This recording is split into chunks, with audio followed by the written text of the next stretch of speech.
এখানে খুব সুন্দর একটা গার্ডেন আছে দেখার মতন। আর এই গার্ডেনটায় কিন্তু আমরা অনেকক্ষণ সময় কাটিয়েছিলাম। তো নমস্কার বন্ধুরা, আমার নতুন একটা ব্লগে আপনাদের সবাইকে স্বাগত। সারি সারি এই যে ঘরগুলো দেখছেন, এগুলো কিন্তু সবই কটেজ, যেগুলো রেন্টে দেওয়া হয় ট্যুরিস্টদেরকে। আর এখানে কিন্তু এরকম সরু সরু প্রচুর অলিগলি আছে। যদি আপনাদের হাতে সময় থাকে, অবশ্যই কিন্তু এগুলো হেঁটে ঘুরতে পারেন।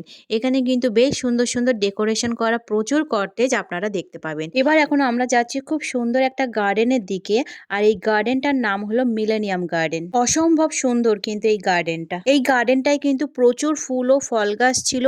আর প্রত্যেকটা ফল গাছে কিন্তু ফল ভর্তি হয়েছিল। তো এই গার্ডেনটায় যখন ঢুকলাম তখন দেখলাম যে এই গার্ডেনে আমরা ৩ জন ছাড়া আর কেউ নেই। তা যেহেতু এখানে বেশ ফাঁকা নিরিবিলি একটা পরিবেশ ছিল, তাই এখানে কিন্তু আমরা অনেকক্ষণ বসে সময় কাটিয়েছিলাম। আর এই গার্ডেনের মধ্যে যে ফল গাছগুলো রয়েছে, প্রত্যেকটা গাছে প্রচুর ফল হয়েছে। প্রচুর ফল নিচে পড়ে রয়েছে এবং গাছেও প্রচুর ফল রয়েছে। এই ফল খাবার বা নেওয়ার কোনো লোকই এখানে নেই। তাই আমরাই যতক্ষণ এই গার্ডেনের মধ্যে বসেছিলাম, আমরা প্রত্যেকটা ফল গাছ থেকে পেড়ে পেড়ে একটু টেস্ট করে নিচ্ছিলাম। দারুণ ছিল কিন্তু খেতে। কিছু ফল খেয়েছিলাম আর কিছু ফল কিন্তু আমরা সঙ্গে করে বাড়ি নিয়ে এসেছিলাম। তো এই গার্ডেনে বসে আমরা আবার কিছুক্ষণ পর বেরিয়ে পড়লাম নতুন একটা জায়গা দেখার জন্য। এই পার্কটা থেকে বেরিয়ে যখন সামনের দিকে একটু হাঁটা শুরু করলাম, সামনে দেখলাম যে সেন্ট জেমস প্লে এরিয়া বলে আরেকটা জায়গা রয়েছে। তো এই যে জায়গাটা দেখছেন, এটা কিন্তু বাচ্চাদের জন্য একটা প্লে এরিয়া, যেটা বিশাল বড় জায়গা নিয়ে রয়েছে।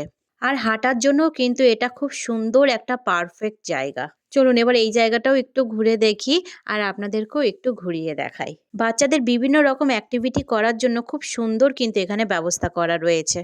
তো এই যে প্লে এরিয়াটা, এটা কিন্তু বিশাল বড়। আর এটা কিন্তু পুরো রাউন্ড করে ঘোরা যায়। আর এটা ঘুরতেও কিন্তু বেশ অনেকক্ষণ সময় লাগে। তো এই প্লে এরিয়াটা আমরা হাঁটতে হাঁটতে পৌঁছে গেলাম স্যাপসবেরি অ্যাবি মিউজিয়াম গার্ডেনের দিকে। তো এই জায়গাটা কিন্তু ওই প্লে এরিয়া থেকে কিন্তু অনেকটা ওপরে।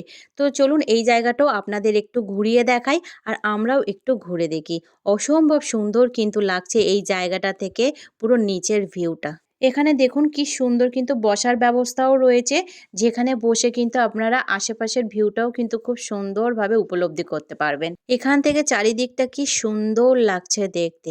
এই জায়গাটাও আমার ভীষণ ভালো লেগেছিল, তাই এই জন্য এই জায়গাটাও বেশ কিছুক্ষণ কিন্তু আমরা হেঁটে ঘুরেছিলাম। তো আজকের ভিডিওটা আপনাদের কেমন লাগলো অবশ্যই কমেন্ট করে জানাবেন। ভালো লাগলে লাইক আর শেয়ার করে দেবেন। আর এরকম নতুন নতুন ভ্রমণ আর রান্নার ভিডিও পেতে আমার চ্যানেলটিকে সাবস্ক্রাইব করে দেবেন। তো আজকের মতন টাটা।